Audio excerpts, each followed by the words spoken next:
સહકારિતા એક અલગ વિચાર છે અને સહકારિતા જે વિચાર છે પ્રજા કલ્યાણ માટેનું, લોકોનું ભલું કરવા માટેનું સૌથી સારું માધ્યમ જો કોઈ સમજાય સહકારિતા છે.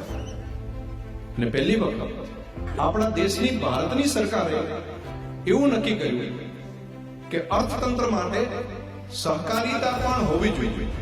પહેલા અર્થતંત્ર એટલે કંપની સિવાયનો કોઈ વિચાર નતો.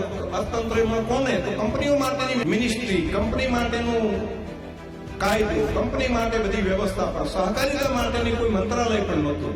આઝાદીના આટલા વર્ષો પછી સહકારિતા માટેની મિનિસ્ટ્રી પણ નથી. આ દેશમાં પહેલી વખત એવો વિચાર કર્યો કે સામાન્ય ગામડાનો માણસ, ખેડૂત, પશુપાલક, કારીગર, ગરીબ માણસ એ તો કંપની સુધી પહોંચી શકતો નથી, એ કંપનીના શેરનો સહભાગી થતો નથી, એ તો સહકારિતા સાથે જોડાય છે અને સહકારી સંસ્થાનો સભ્ય બને છે. તો એને બળ આપવા માટે કરીને ભારત સરકારે, દેશના પ્રધાનમંત્રી મોદી સાહેબે પહેલી વાર મિનિસ્ટ્રી અલગ બનાવી. આ કામને કોઈ કરવાનું છે તો અમારી કોઈને રામ વસી જાય અને કોઈને લાગે કે હું મારું જીવન મારા માટે નહીં પણ બીજાના ભલા માટે જીવું, એમ કરીને જો સહકારી સંસ્થા ઉભી કરે તો બનાસકાંઠા જિલ્લામાં સહકારિતા સમજેલા લોકો છે. જ્યાં સહકારિતા નથી સમજેલા ત્યાં સહકારી પ્રવૃત્તિ ઉભી કરવી અઘરું કામ છે. અહીંયા કરી શકાય.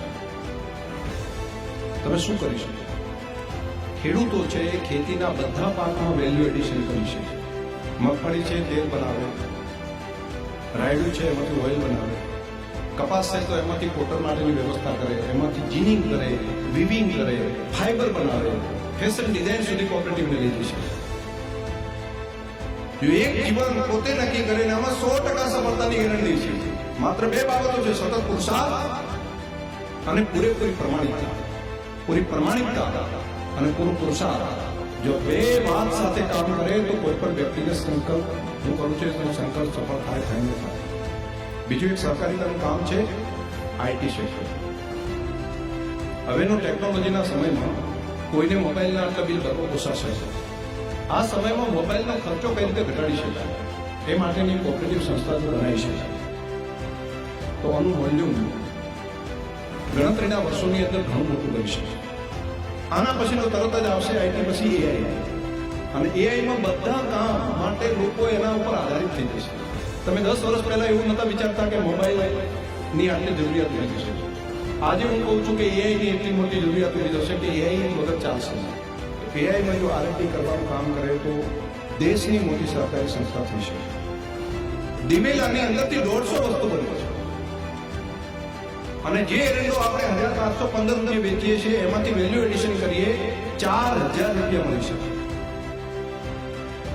એમાંથી જે બંડની મોનોપોલી છે, દુનિયાની અંદર માત્ર ગણતરીના દેશોની અંદર એરંડા થાય છે અને એરંડા વગર ચાલે એમ નથી આખા વર્લ્ડને.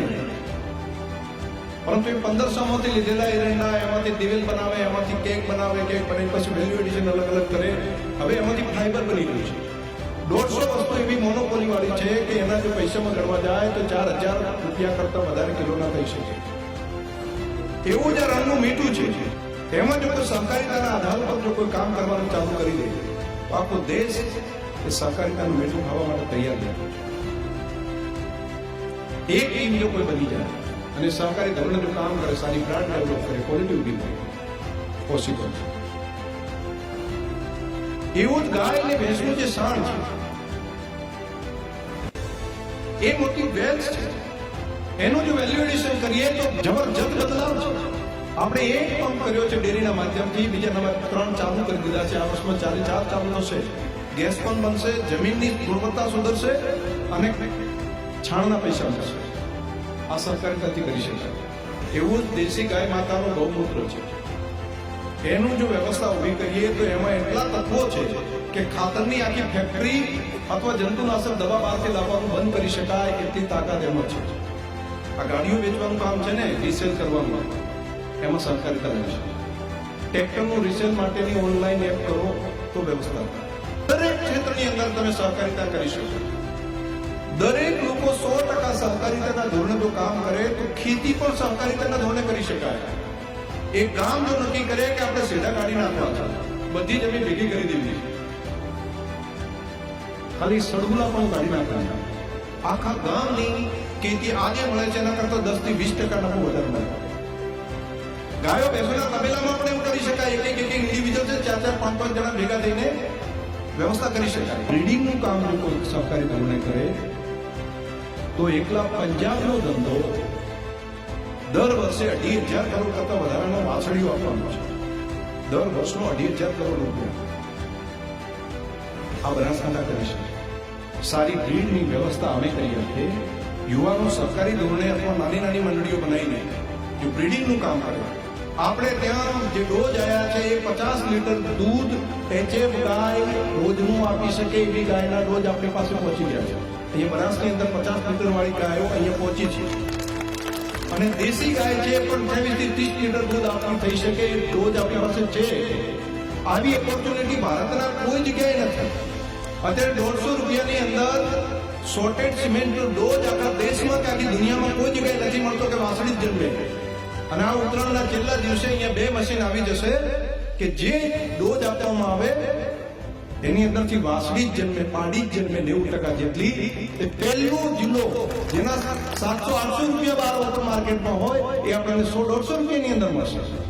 આ સહકારિતાને કારણે છે. આ વ્યવસ્થા અહીંયા ઊભી કરી શકાય.